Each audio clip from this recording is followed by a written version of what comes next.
Now back to today's murder mystery. Did Colleen Harris black out, or is she a black widow? Colleen tells cops she can't remember what happened to her dead husband. Police say it was murder. And what we're about to find out about Colleen's past will change everything. Here's Andrea.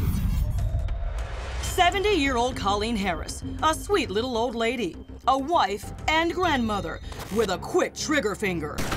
Cops in the sleepy little town of Placerville, California, claim she shot and killed her 72-year-old husband, Bob, while he was sleeping in their bed. There's been a homicide.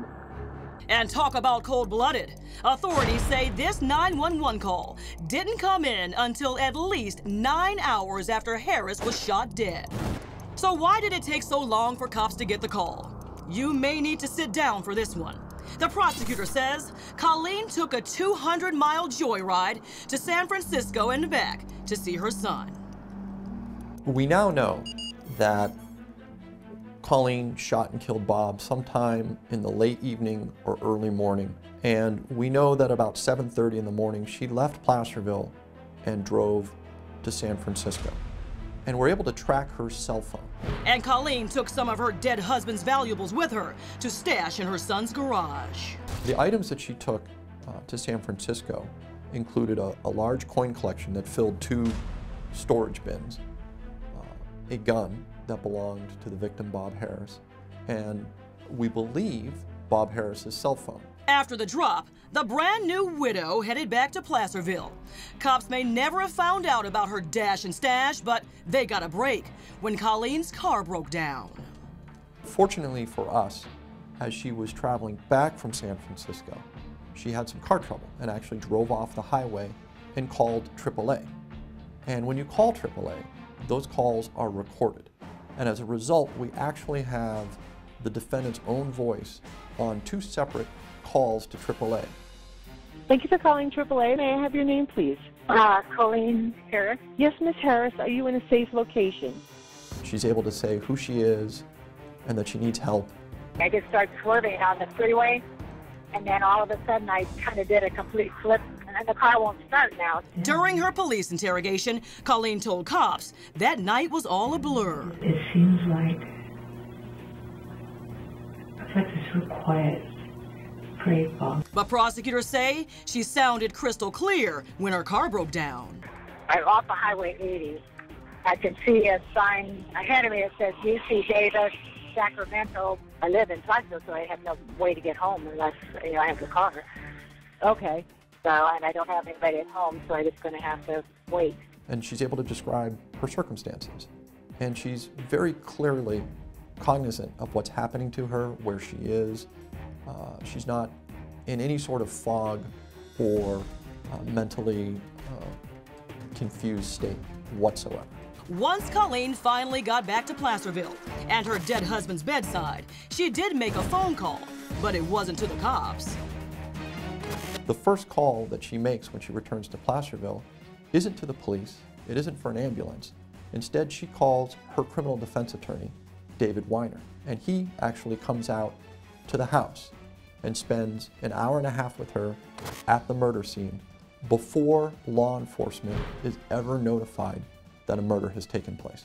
Colleen told authorities she called her attorney first because she was distraught and on the verge of suicide. She tried to portray it as though she was in fact suicidal and that he was counseling her to not harm herself. But it seems eminently unlikely based on the fact that Mr. Weiner then left her at the scene of this killing where he knew there was a functioning firearm, and the idea that he would just leave her if he really thought she was suicidal, I think is just incredible.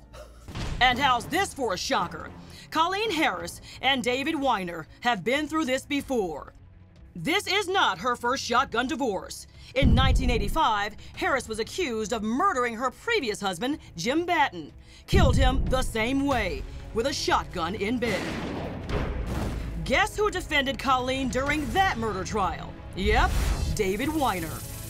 And her assertion in that case was that she had amnesia for the actual killing, and coupled that with what I would describe as a self-defense claim, that her husband was violently sexually assaulting her. Here's the 911 call from that terrible night 30 years ago. 911. I need to hear. You're speaking to dispatch. Can I help you? I need someone to come down. What's the problem? I think I can help you. You'd think the shame of that shooting all those years ago would drive Colleen Harris out of this small town, right? Wrong. In fact, the house where she shot her previous husband was right around the corner from where she ambushed Bob Harris. So why wasn't she already doing hard time? The prosecution back then went for first-degree murder or bust. The jury had no option of second-degree or manslaughter. Either find Colleen guilty of first-degree murder or let her walk. And walk she did. Right into the unsuspecting arms of Bob Harris, despite a warning from Bob's son, Andy. I said, Dad, I heard what Colleen did. And, what do you think of that? How are you dealing with that? And he said, well, she had a hard life and it was self-defense and, I love her and I'm not gonna let that stop me from marrying her. That decision ultimately cost Bob Harris his life. My dad was an incredible father and a great grandfather to my kids. Just a good role model overall. Colleen's lawyer tried to keep that case of dead husband number 2 out of the trial of dead husband number 3. But the judge allowed it, and the jury convicted this sweet little old lady of murdering Bob Harris in cold blood. We shall find comfort in knowing the defendant is in prison and cannot hurt anyone else. We encourage and support the maximum sentence, along with a lifelong sentence of unending sorrow, grief, sadness, heartache, and a void that we wake up to every single day. Bob's daughter, Pam Sterling, got her wish. Colleen Harris will die in prison. She received a mandatory sentence of 50 years. She should be in prison the rest of her life. That's where she deserves to be, and it will give me great peace if she never gets out of prison again to do this to anybody else. And the judge who sentenced Colleen Harris has this to say about the Black Widow. In all my years as a practicing trial attorney and my 6 years as a judge, I have seen very few acts more selfish or self-centered than that in this case.